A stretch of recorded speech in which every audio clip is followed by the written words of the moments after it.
Right now, as you read this, there are working robots on the surface of another planet. 2 rovers and a helicopter are rolling and flying across Mars, more than 200 million kilometers away, about 140 million miles, sending pictures home every day. Mars is the most Earth-like world we can reach, a frozen desert half the width of Earth that may once have been warm and wet.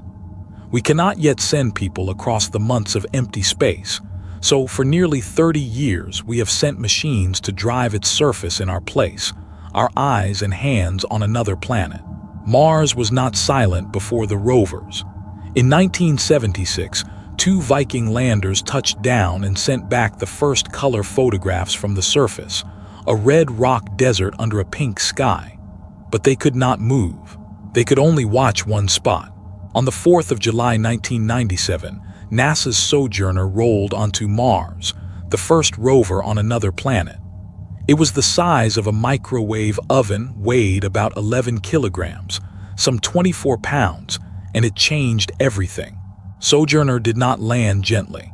Its lander hit the surface wrapped in giant airbags and bounced more than 15 times across the rocky plain before rolling to a stop. It was crude, and it worked perfectly.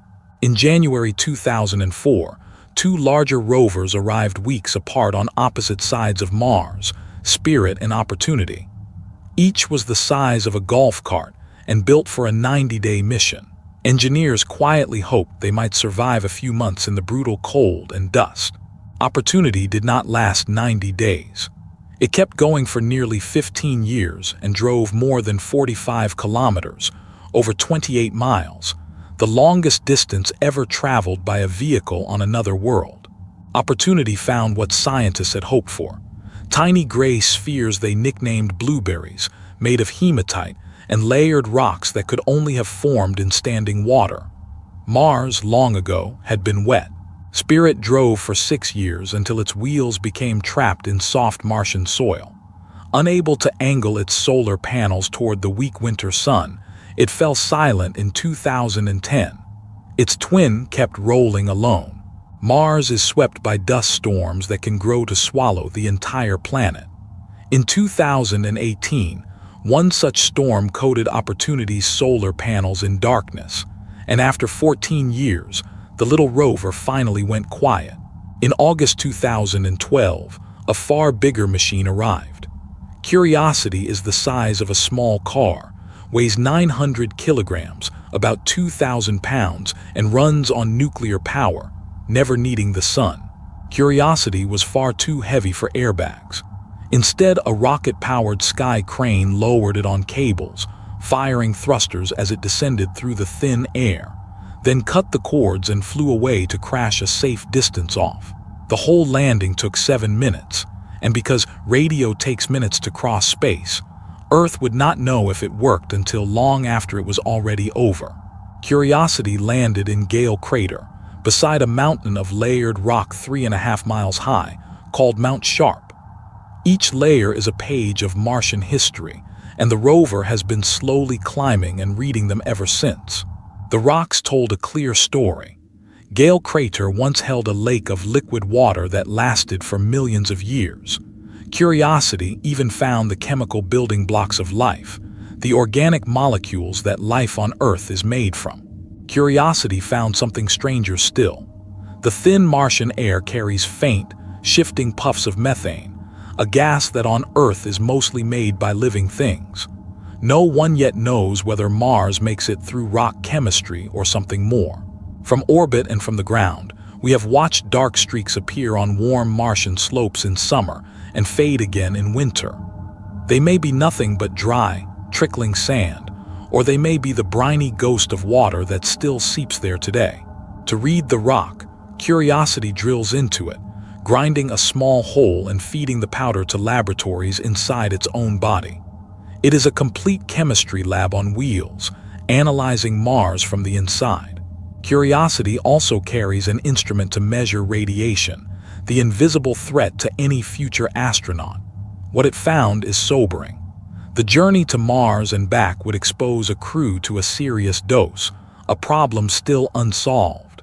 Curiosity takes its own photograph using a camera on its arm, then hides the arm from the final image.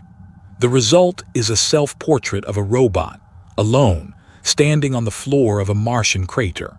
In February 2021, the rover Perseverance, a near-twin of Curiosity, landed in Jezero Crater, the site of an ancient river delta where a lake once drained billions of years ago. Its mission is the boldest yet, to search the dried mud of that Martian river for the chemical signatures of past life. Perseverance is doing something no mission has before. It drills cores of Martian rock, seals them in sterile metal tubes, and leaves them on the surface, a cache waiting for a future mission to collect and fly home to Earth. Perseverance carried an experiment called MOXIE, which pulled carbon dioxide from the thin Martian air and turned it into pure oxygen. It was the first time a useful resource was ever made on another planet. Tucked beneath Perseverance was a tiny helicopter named Ingenuity. On the 19th of April 2021, it rose 4 meters, about 13 feet, into the thin Martian air, the first powered flight on another planet. Ingenuity was meant to fly 5 times. Instead, it flew 72, scouting routes for the rover from above, until a hard landing finally damaged its blades in early 2024. It had flown for nearly 3 years.